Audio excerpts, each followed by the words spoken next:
Hello, this video is about a new formula that can calculate an exact square root.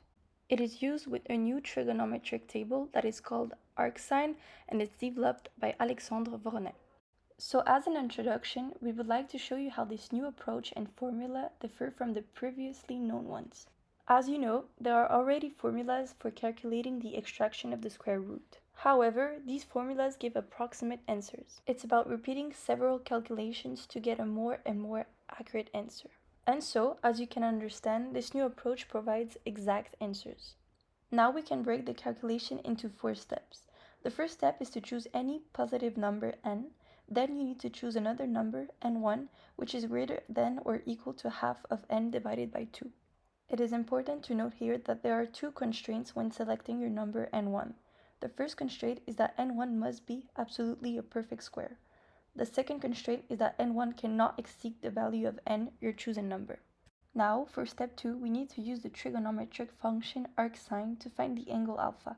We must use this formula with the values we found earlier. Next, in step 3, you need to use the result obtained in the second step.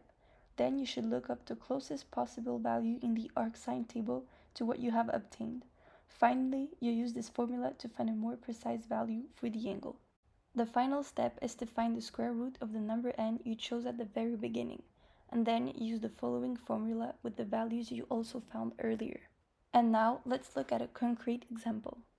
So now, let's go through a concrete example and demonstrate the formulas we have established. So let's suppose we take any number n, and in this case it would be 500, and our final goal is to find the square root of this number. So the first step, according to the formula, is to determine a number n1 that is greater than or equal to your number n divided by 2. In this case, it would be 250. However, there are 2 constraints to follow regarding the number n1.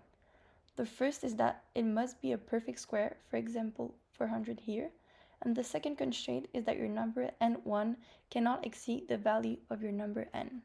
Now, let's move on the second step. The goal here is to find the arcsine of the angle alpha. So we follow the predetermined formula, which is n minus n1 divided by 2n1. Using the values we found earlier, we get a result of 0.125. Now, let's move on to step 3, which is to find the value of the angle alpha. First, we rely on the value we found in step 2, which is 0.125.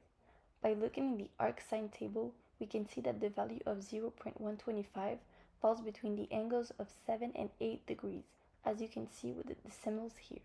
So as you can see, the angle we need to find has to be between 0.120 and 0.137. So with this formula, our goal here is to estimate the angle that comes closest to 0.125.